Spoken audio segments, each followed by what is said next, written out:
Welcome to Muskegon Rising, a community service project of the Muskegon Rotary Club. Our purpose is to create lasting positive change. We've been doing that here since 1916. So, let's get started. Hello, I'm Nancy Crandall, a local Muskegon Rotarian and host of this podcast. Today's guest has spent a lifetime in service, first in the operating room as a highly respected surgeon, and now in the community as a co-founder with his wife Lynn, of a nonprofit that helps foster youth navigate adulthood. After retiring from medicine, they saw a gap in support for young people aging out of the foster care system and decided to do something about it. We'll talk about what inspired that shift, the challenges these young adults face, and how a second act is changing lives in powerful ways.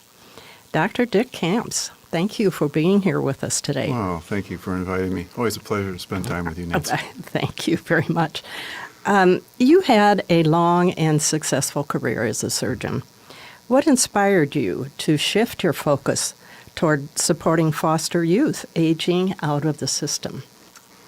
It began really with a group of people at our church. This was probably 2012 when there was a group that formed to help families who were considering adoption, going through the various stages of adoption. So this group formed with the intent of helping those families in a number of ways, information, financially.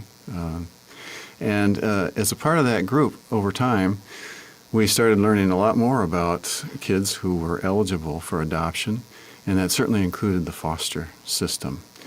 And as we learned more, and particularly learned more about what it is that life looks like for kids who age out of foster care, who have been in foster care during their teen years and at the age of 18 age out of the system, although in some instances they still can receive some benefits until they're 21.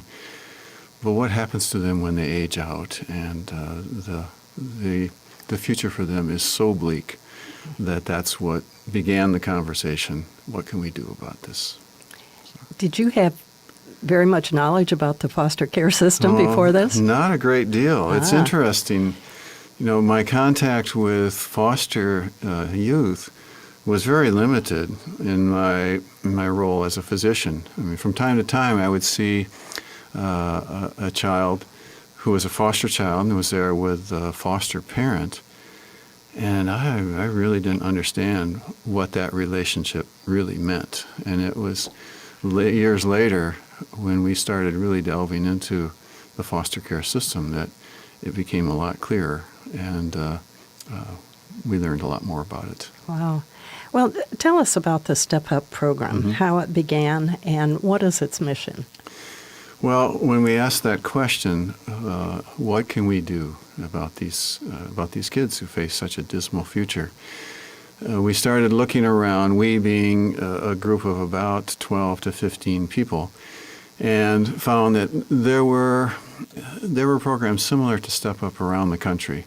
Not a lot, none in this area, and we started talking to some of those programs and reached the conclusion over time of providing safe housing and adult mentoring for these young adults. And this really, when we started out, we started aiming it toward kids who were, I call them kids, young adults is a term we use more frequently, but the ages between 18 and 24.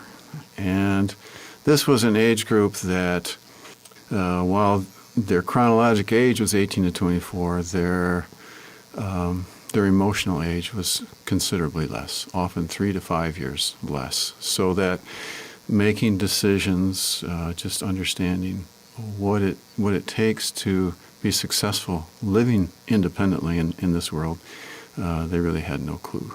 And it was very interesting. At one of the first meetings, the first meeting that we had with this group to really start to form something concrete, Lynn and I said, well, we'll help organize this meeting, but we have no intention of being in charge. And that led to many years of being in charge, but we've had a great group of people who we've worked with. We've had a board now for the past 11 years, and these aren't decisions that Lynn and I make by ourselves, but it's been the function of a board. And the mission of Step Up? The mission is really to help them become successfully independent, living independently. The obstacles that these young people have, first of all, for those who age out of the system, about 50% of them, and this is nationwide figures now, about 50% of them still have an adult that they can rely upon. They still have some relationship with their foster family, with their foster parents.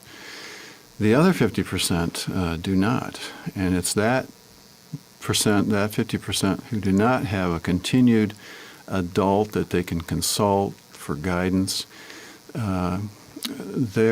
That's whose future is extremely bleak. If you take that group and look at them 3 years later, 90% of them will be incarcerated, jobless, drug addicted, and or pregnant, or any combination of those three. The likelihood of a young person who's been in the foster care system, and particularly during the teen years, aging out of foster care, their probability of getting a 4-year college degree is in the 2 to 3% range. Oh my! Yeah. I had no idea it was yes. that would be that low. So that's really what we were aiming to try to help, is to help these young people become successful and independent. Other things that they face are they don't have a driver's license. They've been moving around in foster homes, and no foster parent has really wanted to pay for their driving tests and education, or to have them drive their car, and not knowing how long they're going to be in a home. It's not unusual for someone who's been in foster care for 8-10 years to have lived in 8 or 10 different homes or facilities. What is the average span of living with a particular family? Oh boy, it's I can't very really long. give you an average because it varies so much. Sure. But it would be very unusual to talk to a person who's been in foster care for, let's say, 3 years, who spent all their time in one home. That'd be very unusual, regardless of their age. And when they age out at 18, do the foster families just say goodbye and that's it? Well, about 50% still maintain contact. Oh, good. So they still can have access to an adult for some advice. But the other 50%, no. There's very little, if any, contact. So they're truly on their own. Haven't had a job before, haven't managed money, oftentimes haven't finished high school. They may be 19 years of age, but they still lack a year of high school. They've had numerous moves throughout their scholastic career, and they've missed out on a semester here, a semester there. Not unusual at all. Not a very pleasant picture. Oh, no. And, it's been interesting, too, that over our time in Step Up, we found that while initially we were really appealing to these kids who had aged out of foster care, there are just as many kids in our community who have not been in the foster care system who find themselves in the same predicament, in that they don't have a reliable adult to help them. Their parents have said, "You've got to get out of here. You can't live here anymore." Who haven't completed high school, who have not had a job, their social skills are severely deficient. So we've modified to the point of saying, whether you've been in foster care or not, if this is your situation, we're interested in helping you.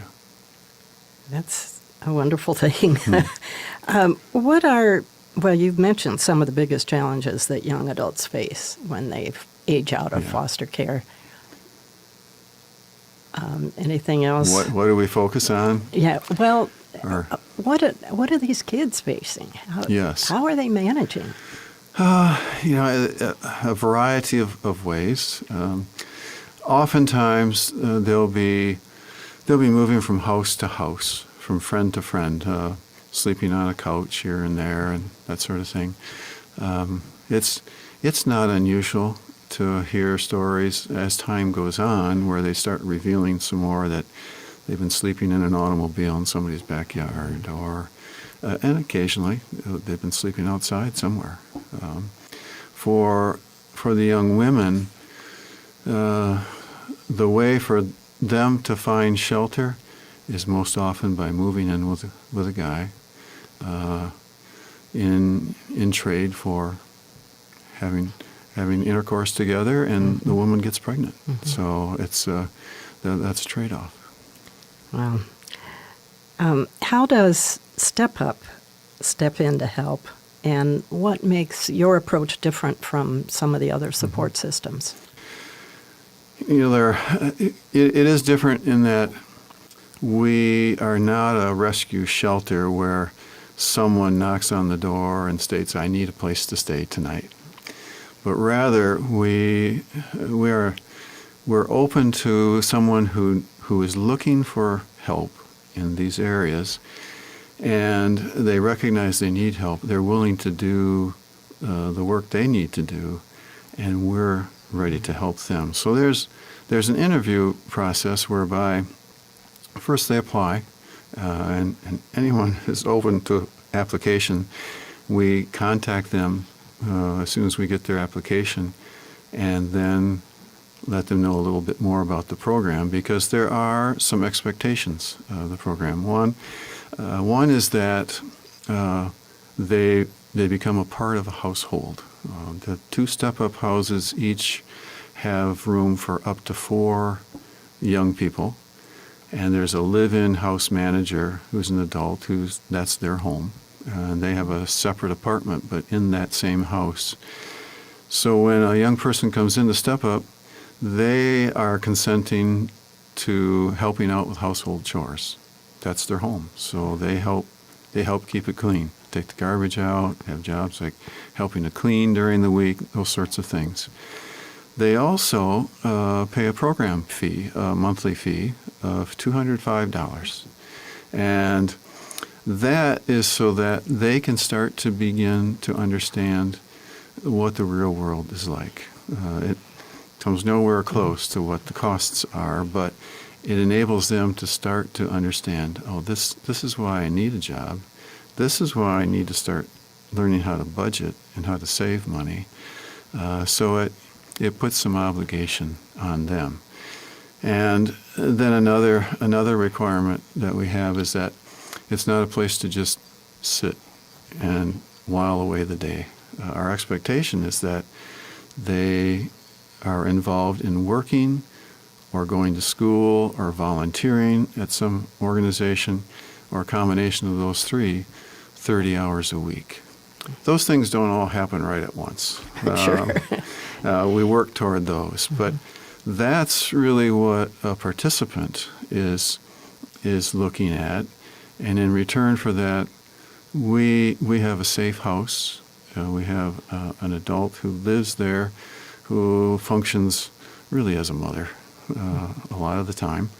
And then we also have a program coordinator who meets with each participant weekly to help develop just a number of goals, a timeline of working on what it is that they need to work on, and helping them achieve those things, but also holding them accountable. So that's how we're different than a lot of other organizations.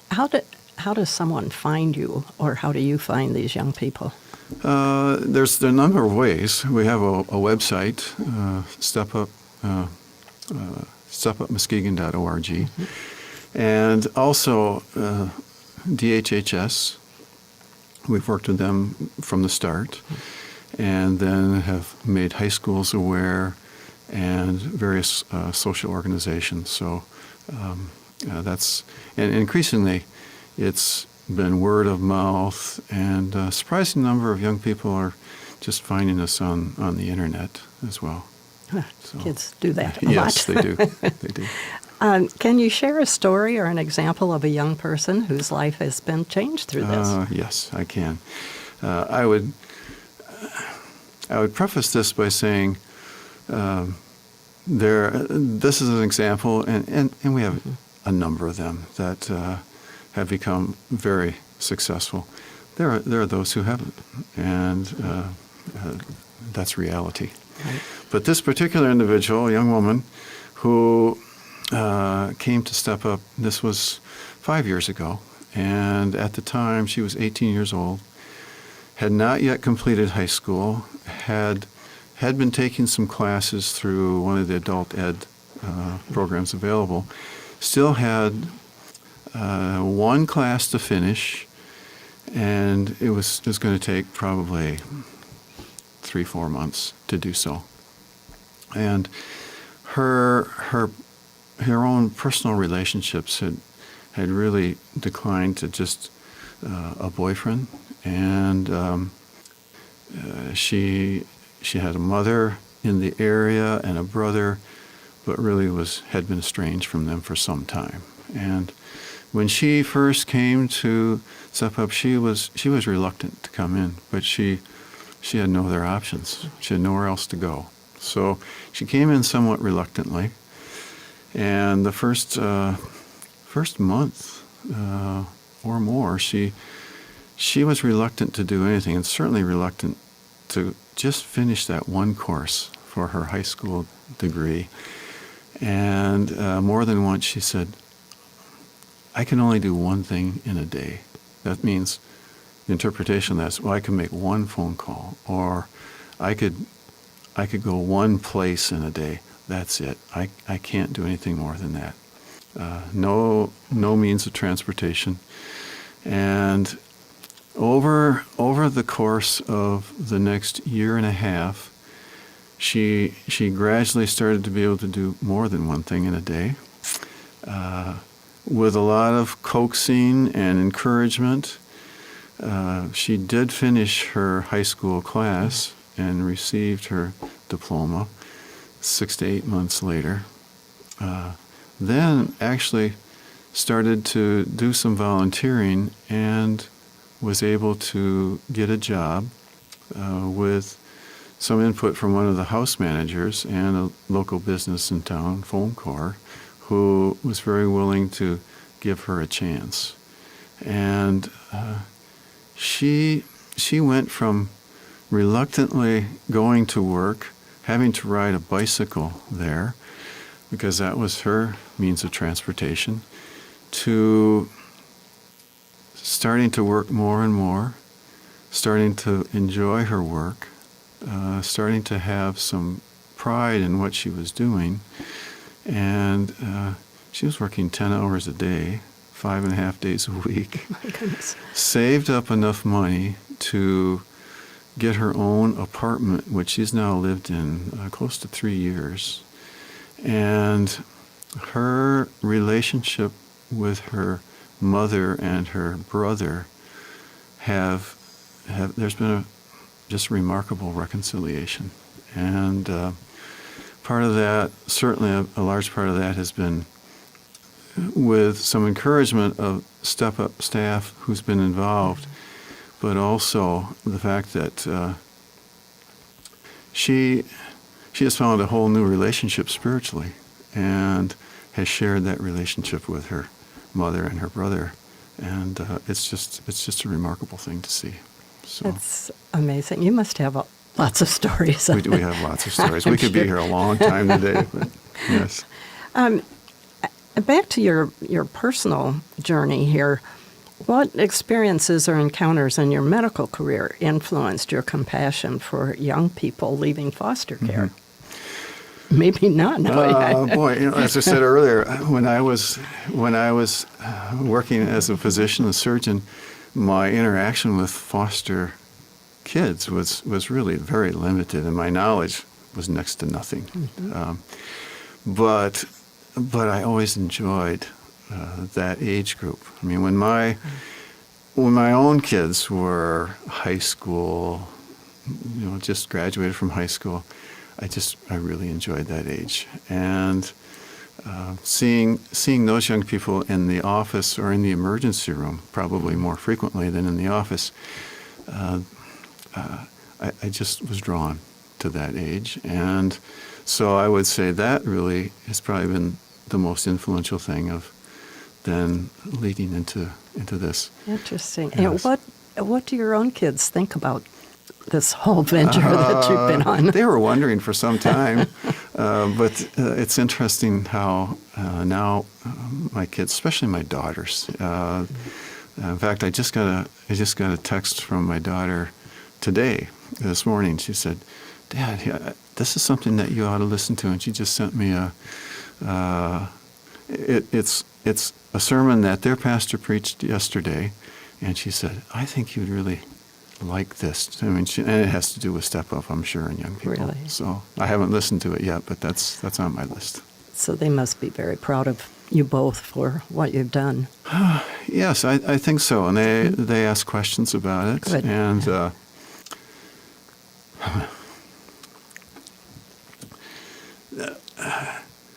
our own daughter, the same one who sent me this text message today, she and her husband have they followed an interesting path that led them to the foster care system as well. And they have now fostered at least three, maybe four, much younger kids. They had an infant and a couple of kids who were in the 1 to 2 years of age, and most recently they had a 4-year-old who lived with their family for over a year as a foster child. And so the heart, I guess, has been transferred to I think our kids so. as well. A wonderful example of how parents influence their children often without even realizing it. Yes, it's not anything that we ever said, "Oh, we think you should do this," because each one of them is their own person, as Sure. we all are. Sure. But they've chosen to do that as well. Fascinating. How did you navigate the emotional and logistical leap from medicine to running a nonprofit organization? That is quite a contrast. Yes, it is. When I was in practice, we had a great office manager. So as far as dealing with the day-to-day business side of thing, I was sheltered from that. And the staff management and that sort of thing, I mean, I enjoyed the staff, but I didn't have to really make decisions about what they did or problems that they ran into. So it was a huge change, but one that I think some of it was naivety on our part, and that was a good thing, because had we known really what was all involved, we probably would have stopped early on. But it's just following a course that it was helpful to talk to other people about forming a business. And so often what happened too is that just the right person appeared at just the right time. And numerous examples of that, but someone who had business experience who then said, "Gee, do you have a treasurer? Because I'd like to help out in that way." Well, that was wonderful. But then, upon his advice, numerous times, started to develop a business plan. I had no idea what a business plan was, but through the chamber, there are volunteers who can help people like us who don't know what a business plan is to how to form a business plan, how to begin in those steps. So it's a matter of following those steps, talking to a lot of people. Applying for a 501c3, which people said, oh, that's a really difficult thing, but it's really not. It's one of those things that I think has some similarity to surgery and a lot of other things, is that you persist, and the attitude is we can do this, or we can find people to help us do this. So that's how it got done, and so it was a very interesting process, and one that I enjoyed. Well, actually. It's reassuring to know that there are resources in the community There are. that people who want to do good things Yes. can tap into and learn from. Very, very much so, and it doesn't have to be starting your own nonprofit. Right. There are lots of existing nonprofits who do great work that you can participate in. What skills from your medical background have helped you in leading this effort? Oh, I think the one probably most helpful is just recognizing that there's work to be done, and you stick to it, and you do it. And as a persistent. surgeon, you get right to Yeah, it. you get to it, and you don't leave the room until it's done. That's right. And my partner, my wife Lynn, has been great. It's been something that the two of us have been able to do together, and on numerous occasions we've said, boy, this is something different, different in our life, because for years we lived together, we raised a family together, but our days were spent completely separate. And to be able to do something like this together has just been a real bonus in my life. I bet. It's been fun watching the two of you as you've progressed through this and made yourself known in the community because of the good work you're doing. It's good. Well, yeah, it's the intent of marriage is really to come and bolster each other, and that has happened. Lynn has qualities that I don't have, and vice versa, and she holds me accountable That's good. very often. So it's been That's a good thing. Although sometimes it's a little frustrating, but it's good. How do you measure success, both for your organization and for the youth you serve? That's been a definition that has changed over time. And there again, when we began, the idea of success was you take someone who has no knowledge of how to live independently, and when they leave, when they graduate, they're able to, they're working, they're saving money, they've completed high school, perhaps involved in some post-high school education as well, and their relationships are much improved. And that's certainly possible, as the example I gave a little earlier, but that's not the majority. We find that if someone stays for a year to a year and a half, they can be well on the road to those things. But it is voluntary, so that if they decide, as is often the case too, I've been here 3 months, I know how to do this, they're free to leave. And at that point, are they a success? Well, yes, in many ways. First of all, they've been involved with a new group of people that have a different perspective on life from very often people that they've been around before. They've begun, maybe they've completed their high school. Maybe they've done some volunteering. Maybe they've started a job. Maybe they've gotten their driver's license. Any one or several of those are some steps along that way. And what then happens if they leave sooner than we would recommend they leave, well, then there's more life experiences for them down the road. And I have some stories about people who have gone that route, who have had a surprising to us success in attaining those other things. I can also tell you about numerous who have just continued a downward spiral. Do any of them, once they leave, can they come back, or do they want to come back? They can. It depends what their circumstances is, but yes, we wouldn't categorically say no. You can't ever come back, and we invite them to maintain contact with us too. So it really is a parent role in a lot of ways, in that if we see someone months later, or they give us a call and say, "What do you think about this?" We welcome that. Sure. So, and whether it's Lynn or I that they call, or the house managers, we encourage that. And you said that you have 2 houses with 4 beds each? Yes. So you can only Yes. work with 4 or 8 at a time Yep. at the most. The intent when we first formed Step Up was to create a home.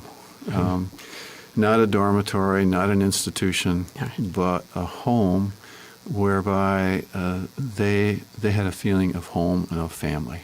And one of the things that, so they each have their own private bedroom with a door they can lock so they can have their own private space. But then they share common areas, living room, bathrooms, kitchen. They're responsible for their own meals. So if they don't know how to cook a meal, they need to learn quickly. So there's lots of incentive for that. And then on Sunday evenings, we have Sunday dinner. And that is where the participants come together in one of the houses, or in the summer, we do picnics around town. And the house managers are there. Often there'll be 1 or 2 graduates from the Step Up program who still live in the area who like to come. And then it's usually anywhere from 1 to 3 other adults who are supplying the meal.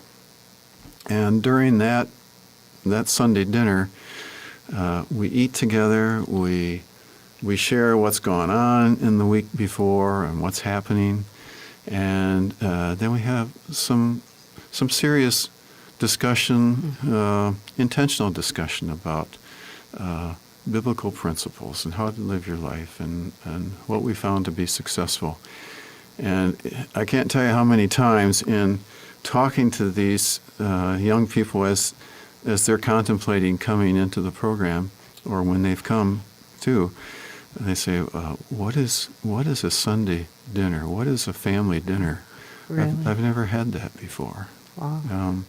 So that is for me, that's one of the highlights of the whole program. And you have only young women, right, at this point? We do. We have the 2 houses for young women, one of which they actually can be pregnant and can stay up until their infant is 9 months of age. Oh. But so we'll take both pregnant young women and non-pregnant in that house. The other house is for non-pregnant young women only. We did have a men's house for 3 years, and we were very happy with the men's house as well. Our house manager at that time, after 3 years, said, "Boy, it's time for me to move on to another phase of my life." He moved out of the state, very agreeable terms, and we could not find another male house manager. But we did have a woman who was interested in being a maternity house manager, so that's when we made the change to that. But we'd love to have a men's house, and that's still very much a high priority of the board. So. Oh, good. On broader lessons, Yes. what do you wish more people understood about the foster care system and the young adults coming out?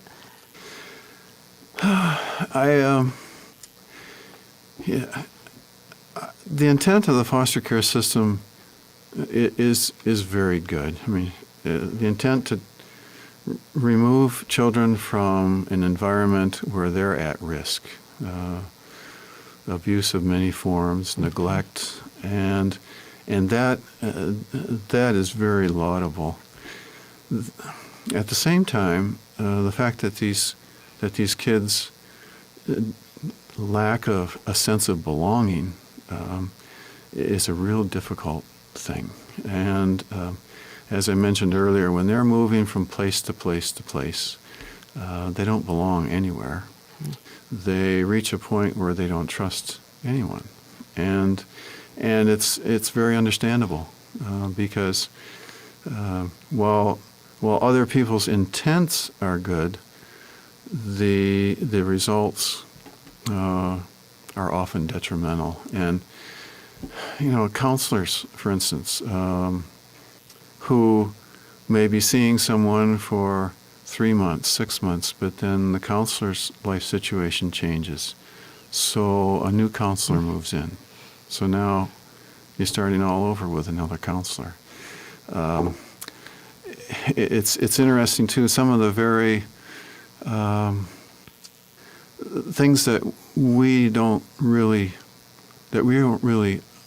take notice of, or that we're really mindful of, is something that one of the young people told me, where there were 3 siblings who were foster children in a house that had 3 biologic children. And this particular person, who was one of the foster kids, said, they treated us very well, and they never were fearful of living there.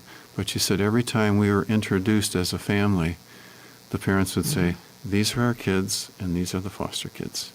There was always that distinction and always that separation. And the kids who have been moving around and around and around just follow a continual spiral downward. And I don't know how many times I've said to Lynn, the kids are the ones who suffer. And through no fault of their own. Right. Yeah. How can communities or individuals or businesses get involved with this kind of a program?